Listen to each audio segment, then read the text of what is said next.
In the last 10 seconds, which seemed like eternity to me, I imagined the following thoughts going through your head. She forgot what she wanted to say. She has stage fright. Why the silence and the stare? Is she crazy? Oh, she has tattoos. Now, all these thoughts that formed in your subconscious were just judgments of me before I had said one word. Or were they? Maybe they were my own internal issues of feeling judged. According to a published article in the National Science Foundation, experts estimate that we think between 12,000 and 60,000 thoughts a day, of which 80% of those thoughts are negative. So that's approximately 2,500 thoughts an hour, or 41 thoughts per minute, or just under 1 per second. And if I do the math, I was silent for 10 seconds. There's approximately 300 people here. So you guys spent 2,240 negative thoughts on me in 10 seconds. Thanks, everyone.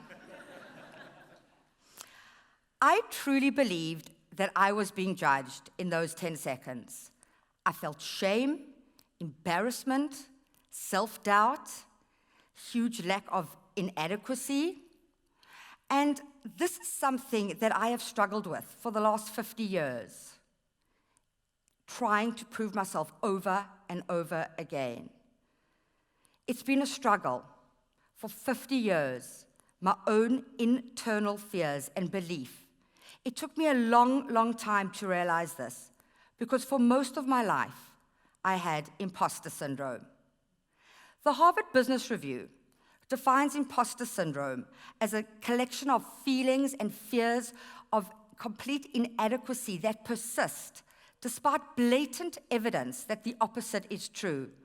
And in our high-performing and high-achieving society that we live in, we have this inner voice that says, "You're not good enough. You're an intellectual fraud." It can be completely paralyzing and prevent us from being our true, authentic self and living our true purpose. Now, most people will experience imposter syndrome at least once in their life.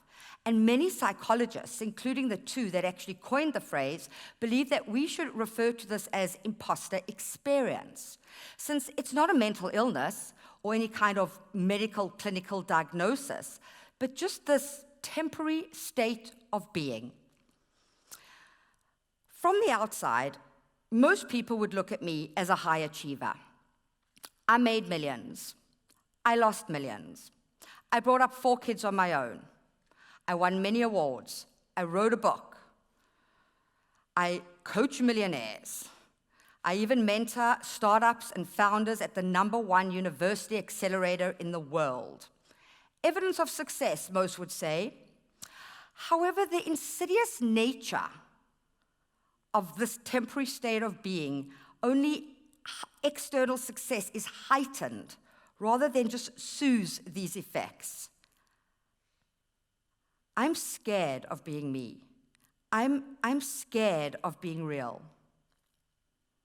And I constantly use financial means to demonstrate my self-worth to the world.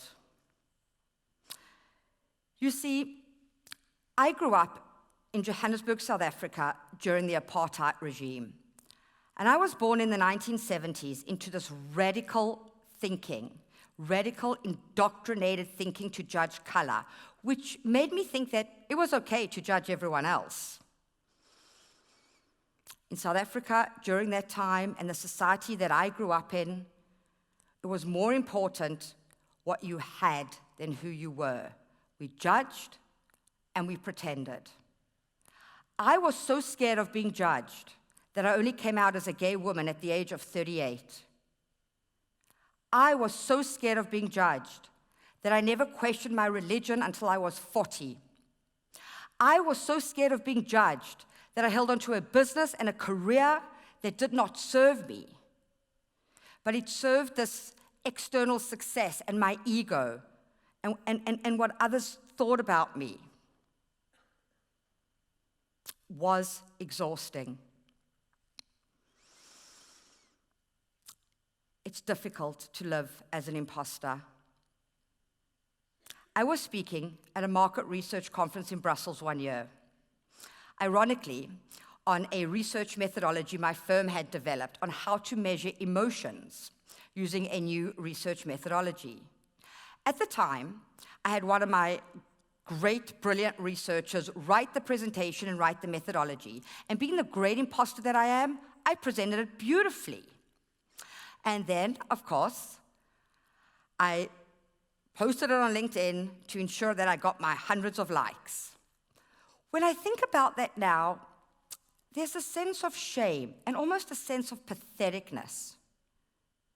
When I traveled the world with my family, I would post pictures of us on Instagram. Why, I ask? All my family and friends, and those that matter, they know where I am. I need to show my followers that I can afford such elaborate trips. When my company was growing and we were hiring, on social media I would post, "We are growing, we are hiring." Because I needed that external thoughts that I was successful, that I was achieving. I have since removed myself from social media. I think it is one of the biggest social problems in the world today that causes us to experience this temporary state of being and have to authenticate our life. I needed to tell the world how great I was because I did not feel great myself. People's perceptions of me mattered more than my own individuality. It stifled my individuality, and it increased these crazy conformity to social norms. I suffered from depression. It's hard. It's hard not being you. I just wanted to be someone else. And I took some radical steps to hide. To hide from true, authentic Corrine. An exhausting way to live.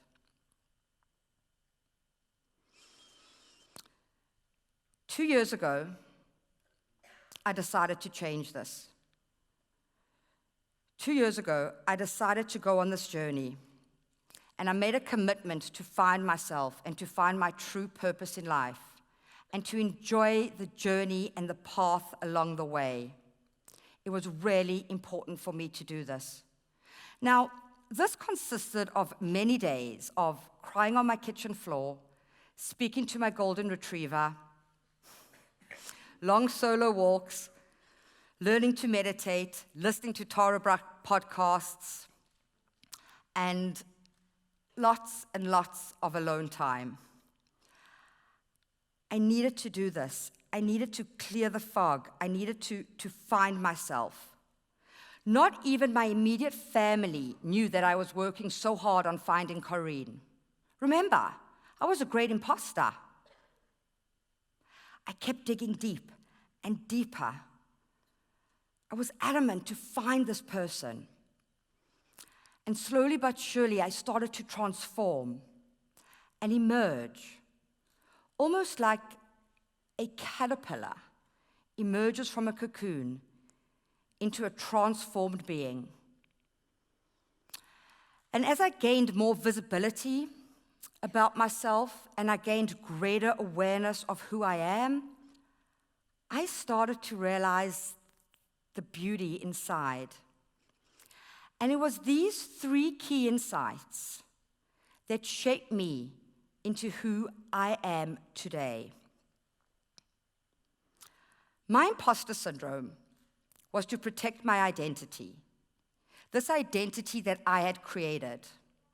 A competent mother, a top businesswoman, a high achiever, successful, a false identity that I believed would gain me a lot of respect in the outside world. The funny thing is, it's actually the opposite. You gain more respect by just being yourself. You gain more respect by being your authentic self. So here's what you can do. You can separate your facts from your feelings, so that every time you might feel menial or fake or inadequate or intimidated by somebody smarter than you or richer than you, and you have these inferiority complex feelings, just think. If you feel inferior, you honestly and truly are not. Now, the second insight was really about my judgments. And I judged others because I felt really and truly inadequate. I judged others because I also felt that they were judging me. My judgments revealed my weak spots, my insecurities, my soft spots. I put others down just to raise myself up. Every time you are just about to judge, and we all do this on a daily basis in our life, just stop, just pause, and realize it honestly is just a self-reflection. Now, this third insight was the most profound. And honestly and truly, if there is one thing that you remember from my talk today, I truly and hope this is it, because I believe that this is an idea worth spreading. Our feelings are only created by our thoughts. It's an inside-out phenomenon. Our thoughts create our feelings. This is the way our mind works, not the other way around. So although I felt like an imposter, it was just my mind creating these feelings, making me feel this way. Our thoughts are just brought to life by conscious awareness that makes us feel the way we do. And yes, my mindset was radically influenced by my early childhood, by my environment, and by my upbringing in South Africa. That's the power of context. But you can change it. It can be altered. Our thoughts create our feelings. We can only feel what we think.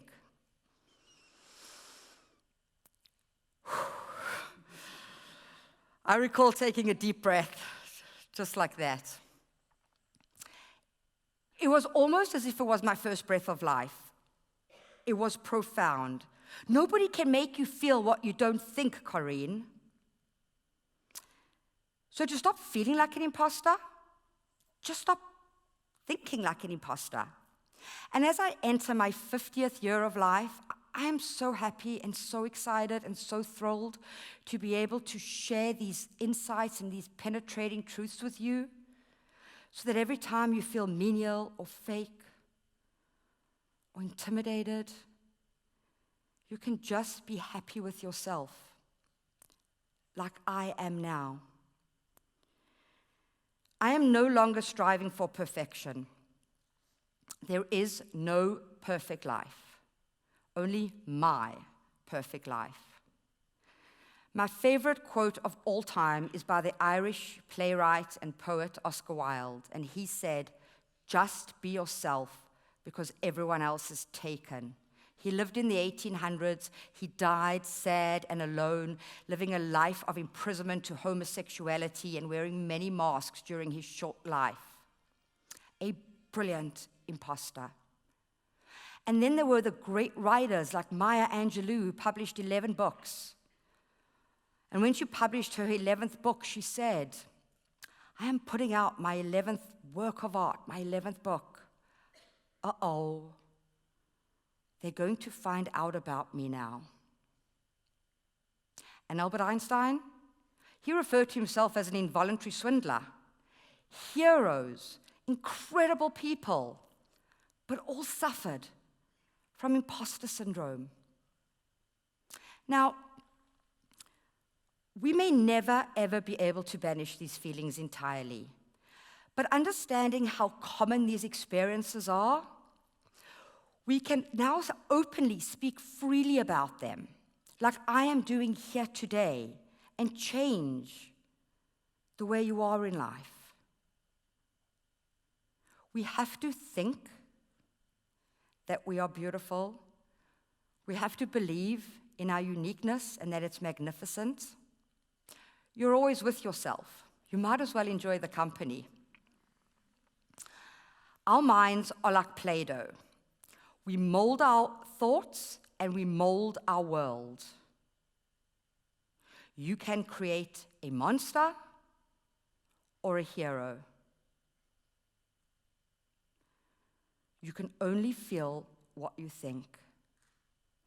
I am who I am, and I am proud to be me. Thank you.